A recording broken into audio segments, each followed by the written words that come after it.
Well, the Marvels. The Marvels, the Marvels. There's more problems with the Marvels, ladies and gentlemen. Absolutely, just it's comedy gold at this point in time. Where is it? I'll try to find it. Here we go.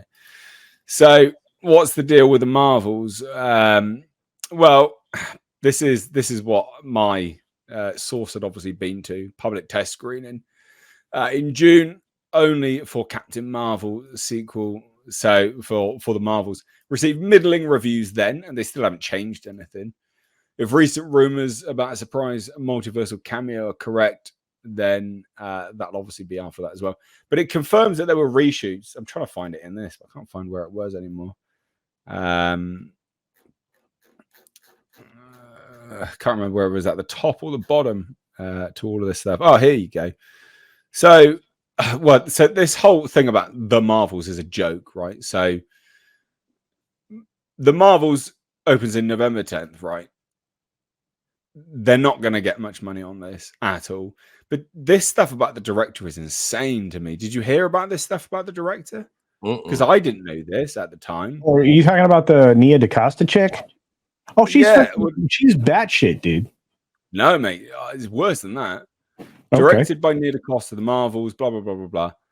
Eyebrows were raised when Nia DaCosta began working on another film while the Marvels was still in post-production.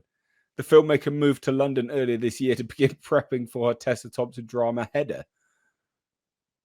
Just was like, yeah, fuck this. I'm gone.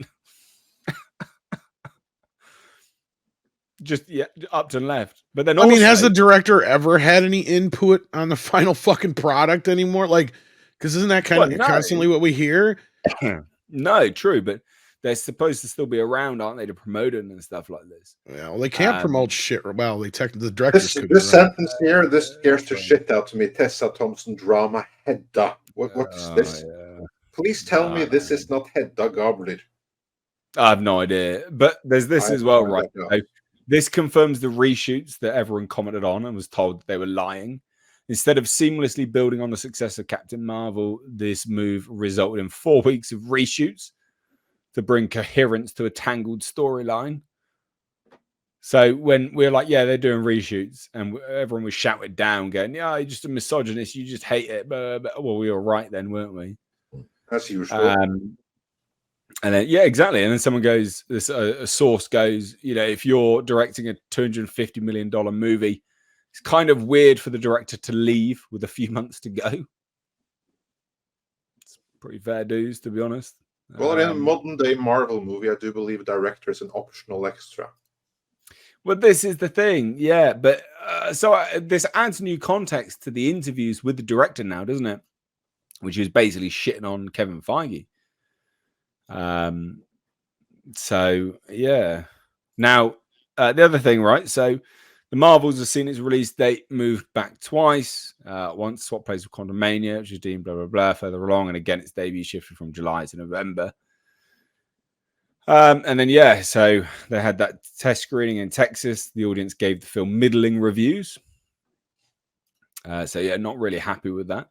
But this is what they say, is that Kevin's real superpower, his genius, has always been in post-production and getting his hands on movies and making sure that they finish strongly. These days he's spread thin.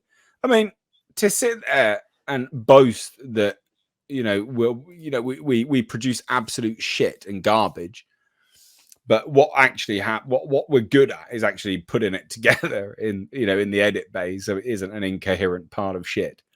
That's nothing to shout about, is it? I mean, that's awful.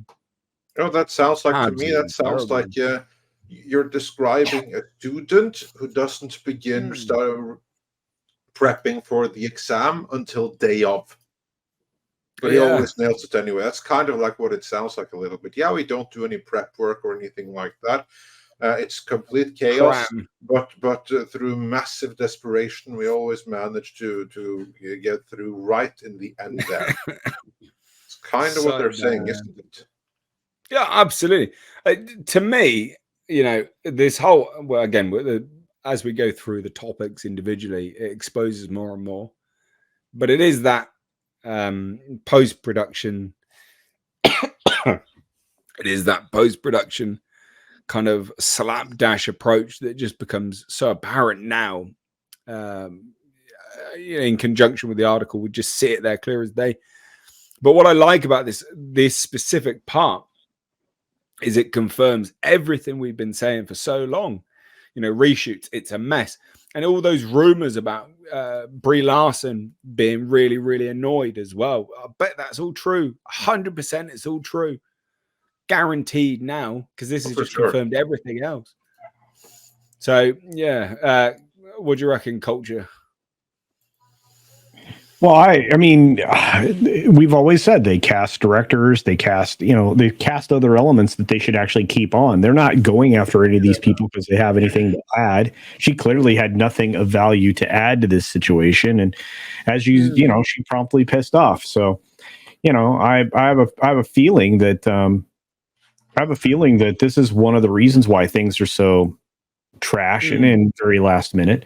Because I imagine a number of directors haven't finished their products. We know that What's Her Nuts, even though she took some shots at Feige, that was doing the She-Hulk thing, which we have more on later, guys.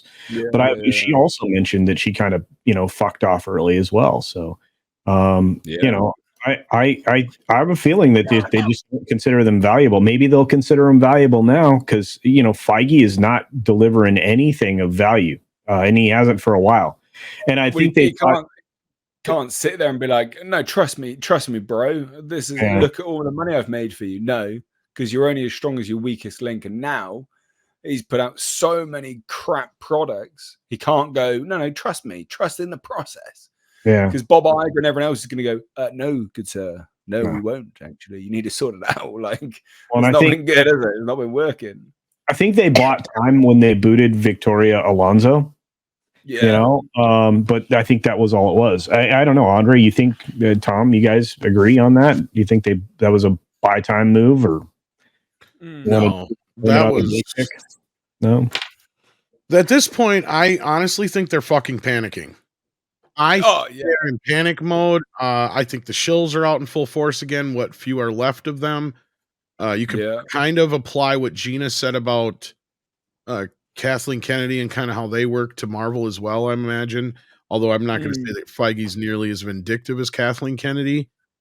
He's somebody who can be humbled. In fact, I do recall when, not too long before a lot of this shit hit the fan, he finally come out and said, well, I underestimated Chapek. He was the only one in the press or anybody in that company that went head to head with him and come out the other side admitting that he got his ass kind of beat on that one.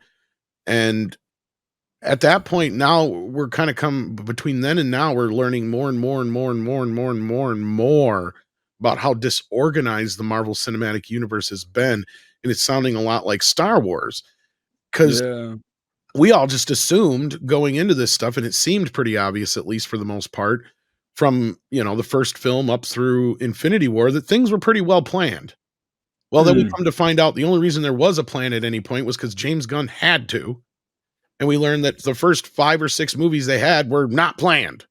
They were pretty much just done on the fly.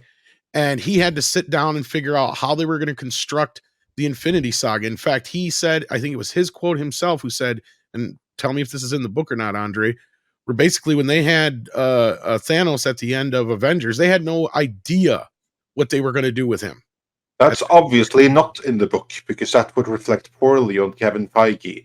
Whereas this book instead throws James Gunn under the bus. Oh, I'm surprised, because James flat out said that he had to sit down and he spent 90 minutes writing out the arc of the Infinity Saga, which means all the main beats were put together by him. But this book is a piece of propaganda and not an actual. And he needed to do that, mind you, just so he could write Guardians of the Galaxy. Yeah, because Thanos played such a big role in that. He needed to know where this was headed. So that when he says that the whole Gamora thing was always part of the plan, he's not kidding, because he put that in there. That was his, the Russos were working off of his plan, is what he was saying in that interview. So at that point, once he leaves, you can see the change, right? Because he did work with them on Infinity War. He did not work with them on Endgame and beyond that. See, that's when you see the things kind of go completely different. And you can really tell he didn't help at all with Thor: Love and Thunder. And we've all agreed there because that feels like a completely different group than what we saw last in Guardians of the Galaxy. We're like, who the fuck are these people? Exactly. Yeah. Well, shuffling on to probably the most egregious thing. I like Donovan down there. He's like, holy shit, you're kidding? This whole success is by fucking luck? Pretty much. James Gunn and luck. Well, James Gunn, luck, and Ike Perlmutter keeping it. Ike Perlmutter keeping his hands on the purse. Exactly, yes. Yeah. Ike Perlmutter is instrumental. Here's like the thing. Yeah. If Kevin Feige did not exist, there would still be an MCU. Yeah. If Ike Perlmutter didn't exist, there would never have been an MCU. Yeah. That's the difference. Yeah, exactly. People underestimate Ike Perlmutter's. There was kind of a team of Avengers behind Feige that he got all the credit for years for. That is very true. Exactly. Yeah.